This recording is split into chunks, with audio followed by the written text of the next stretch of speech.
Salve galera, passando por aqui para dar mais um recado da Bet7k. Como é de conhecimento geral, a Bet7k até R$ 1.200 de bonificação na sua primeira entrada. Trabalha também com cash out, ou seja, você pode assegurar o seu ganho mesmo antes de terminar o evento que você fez a aposta, ou até mesmo para prevenir aí possíveis perdas. São mais de 30 esportes dentro do site da Bet7k que você pode ficar acompanhando simultaneamente. E não esqueçamos também do cassino. São mais de 100 jogos online que você tem a possibilidade aí com a Bet7k. Ou seja, pensou apostas, pensou Bet7k. Bom dia, torcedor vascaíno ligado nesse Faísca Tá On. O primeiro Faísca Tá On depois do acesso. Ufa, até que enfim o Vasco conseguiu. Precisou ser aí na última rodada para o Vasco carimbar o seu acesso à Série A de 2023. Antes de começar minha resenha hoje por aqui, eu vou deixar para você um recadinho. Corre lá no Instagram da Bet7k que tem uma super promoção para você. Você vai concorrer a uma camisa da Seleção Brasileira oficial e também a R$1.000 para uma entrada na banca da Bet7k. Como fazer para concorrer? Super fácil. Curtir a postagem, marcar aí 2 amigos seus e você já estará concorrendo esse presentão da Bet7k. Então, hoje a minha resenha por aqui e a capa, vocês puderam observar aí, é aquele meme que a primeira vez que apareceu em São Januário foi na queda de 2008. Ou seja, torcedores, calma. O que eu quero dizer com isso? Se liga aí.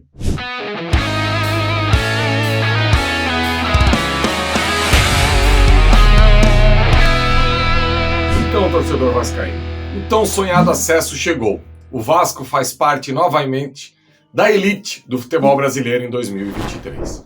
Eu não vou falar nada aqui sobre uma retrospectiva do ano do Vasco, eu não vou falar sobre o jogo do Ituano semana passada, a maneira que foi, porque assim, o que eu tinha para ficar irritado esse ano, a minha cota já se esgotou. Eu quero é olhar daqui para frente. E por isso que eu coloquei hoje no título, Torcedores, calma. Quem não lembra desse recado aí que a diretoria do Vasco estava passando para os torcedores lá na primeira queda em 2008. E esse torcedores calma, eu estou trazendo agora para os dias de hoje, em relação aos primeiros nomes especulados para o ano de 2023. Eu vejo e eu participo, obviamente, de muitos grupos de torcida do Vasco.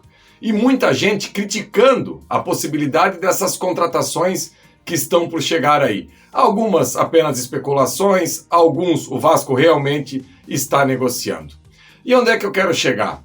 Eu vejo que o torcedor do Vasco, não são todos, mas alguns, precisam entender o processo. O Vasco não vai sair de uma equipe que tem dificuldade de subir na pior Série B da história para uma equipe que vai chegar a brigar pelo título do Campeonato Brasileiro de Pontos Corridos do ano que vem. O processo não funciona dessa maneira. Mesmo as equipes com muito dinheiro, a gente observou que é um processo gradativo, não é de uma hora para outra. Vou dar um exemplo aqui. O Vasco ainda não anunciou.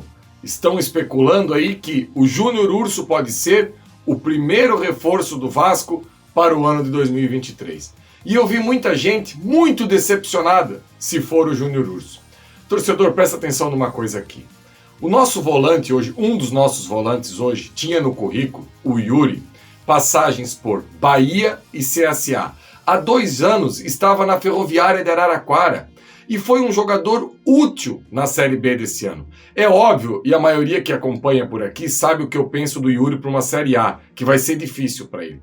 A gente pula de um Yuri com esse currículo para trazer um jogador que tem no currículo a titularidade no Atlético Mineiro, a titularidade na equipe do Corinthians e veio da Liga Norte-Americana. Muitos podem dizer assim, mas a Liga Norte-Americana não é esse futebol todo. Ok, mas ele foi protagonista na Liga Norte-Americana. O que tinha de melhor para fazer na Liga Norte-Americana, ele fez. Ele foi campeão, ele foi destaque da sua equipe. Inclusive até mudou um pouco a maneira dele jogar aí. Eu vejo que, por exemplo, com a chegada do Júnior Urso, ele pode perfeitamente fazer uma dupla de volantes com o Andrei. As características dele como um segundo volante talvez tirando um primeiro volante igual o Yuri, dependendo do técnico que vai chegar, eu vejo que pode encaixar. E eu vejo também que talvez ele possa ser contratado e vai ser banco na equipe do Vasco. Não dá, o Vasco não vai trazer 20 titulares para o próximo ano. Então, da maneira que o Júnior Urso pode chegar para o Vasco aí com, basicamente, somente salário, por que não começar aí um projeto com um jogador desse?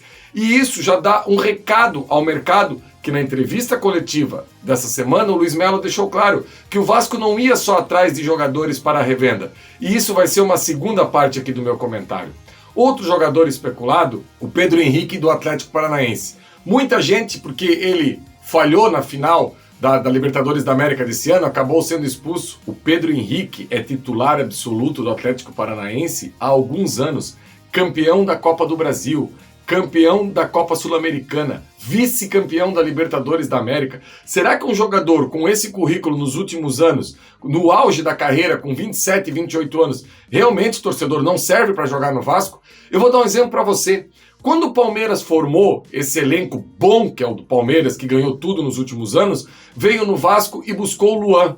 O Luan, que foi bicampeão da América, aí, sendo titular na equipe do Palmeiras, o Luan tinha esse currículo que o Pedro Henrique tem hoje para chegar à equipe do Vasco?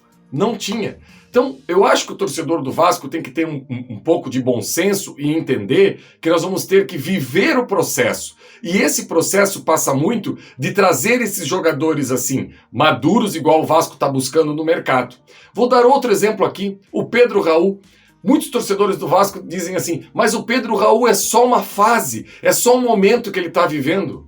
Na última temporada, o Vasco trouxe o Raniel, que na sua passagem pelo Santos em 2021 tinha feito um gol.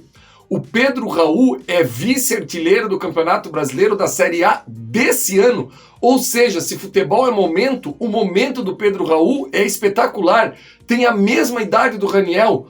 Como que o Vasco já não está dando um salto de qualidade enorme de Raniel para Pedro Raul? É óbvio que o elenco desse ano não serve de parâmetro para você dizer que esses jogadores são bons. Eu só quero dizer que a gente já ultrapassou várias casinhas e já está aí vislumbrando uma equipe infinitamente superior à que a gente usou aí nas últimas temporadas.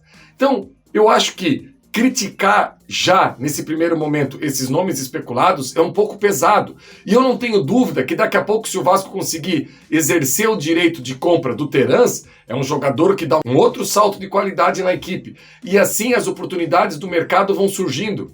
O Flávio trouxe a informação no news da última quinta-feira do Marcinho, que lá no futebol japonês está sendo o melhor jogador da J-League. Quem tiver a oportunidade, procure os lances do Marcinho lá. Vou dar um exemplo de novo no Palmeiras. O Palmeiras, que tem no Rony hoje um dos seus principais jogadores, o Atlético Paranaense busca o Rony aonde? No futebol japonês. O Rony, que tinha uma passagem pelo Náutico, vai no futebol japonês, vem para o Atlético Paranaense, dá uma guinada na sua carreira e é contratado pelo Palmeiras. Então, assim, exemplos nós temos vários. Então, eu acho que tem que dar uma trégua nesse primeiro momento, para avaliar bem essas contratações e daqui a pouco o Vasco conseguir dar um salto de qualidade maior. E o que eu imagino aqui, que o torcedor tinha muito medo, e agora com esses nomes que estão sendo cogitados, o Vasco não precisa mais ter medo do seu torcedor. É a questão que a empresa norte-americana ia chegar no Vasco e apenas contratar jovens jogadores e apostas para futuramente fazer negócios. O que eu entendo, o que vai acontecer é o seguinte: esses jovens jogadores, esses jovens talentos irão chegar. Agora, o principal que a 777 pensa em fazer dinheiro já estão no Clube de Regatas Vasco da Gama. Se a gente observar a quantidade de bons jogadores que o Vasco tem na base, e esse ano eu vou citar 4 aqui que se não fossem eles o acesso não viria. Figueiredo, Eginaldo, Marlon Gomes e Andrei Santos. Já pensou o torcedor com esses jogadores experientes jogando ao lado desses jogadores da base, tirando a responsabilidade deles, o quanto que esses jogadores não vão evoluir na temporada de 2023? Esses sim vão virar grandes jogadores do Vasco e a empresa norte-americana vai poder, a Vasco SAF, faturar em cima desses jogadores. Ontem mesmo, quem teve a oportunidade de assistir, o Vasco foi campeão carioca, aliás, campeão da Copa Rio, campeão carioca, não precisa nem disputar a Recopa. E ali, quantos milhões de dólares tem ali naquele sub-17 do Vasco?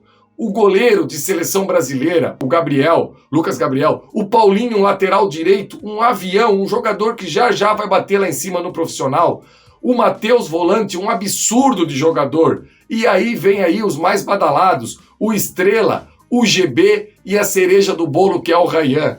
Então, torcedor, o Vasco trazendo esses jogadores mais experientes aí, que tá mapeando no mercado, e esses jogadores da base podendo fazer parte do processo e desfrutar o processo em que eles não precisam ser os protagonistas, e sim, o peso recaia sobre esses jogadores mais experientes, eu não tenho dúvida nenhuma que é a grande fórmula do sucesso. O Vasco vai buscar jogadores aí emergentes? É óbvio que vai. Agora, não tem uma necessidade absurda de buscar apostas no mercado, porque esses que nós temos hoje lá na base, e por todo o histórico e por tudo que eles conhecem, e não sentem o peso de jogar essa camisa, porque são jogadores que estão lá no Vasco desde os 8, 10, 12 anos, esses jogadores é muito mais fácil eles serem os protagonistas e conseguirem aí serem as grandes contratações para o Vasco no ano que vem. Basicamente é isso, torcedor. Mais uma vez, torcedores, calma.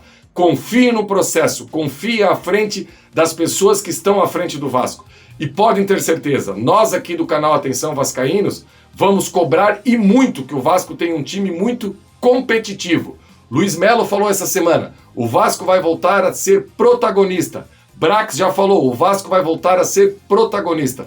Agora, esse processo não é de uma hora para outra. Esse processo leva um tempo e nós estamos aqui para ser a voz do torcedor e conseguir identificar o momento que isso possa sair da rota. E eu tenho certeza que, com muito profissionalismo, vai dar certo. Valeu, galera! Esse era meu recado hoje por aqui. Por favor, deixe seu like aí, não custa nada. Deixe o seu like a hora que estiver saindo do vídeo aí. Compartilhe esse vídeo nas suas redes sociais, no seu Instagram, no seu WhatsApp, no Facebook, enfim, em todas as suas redes sociais aí para fortalecer aqui o nosso trabalho no canal Atenção Vascaínos. Um abraço, galera, e até o próximo final de semana com mais um Faísca Tá On. Valeu!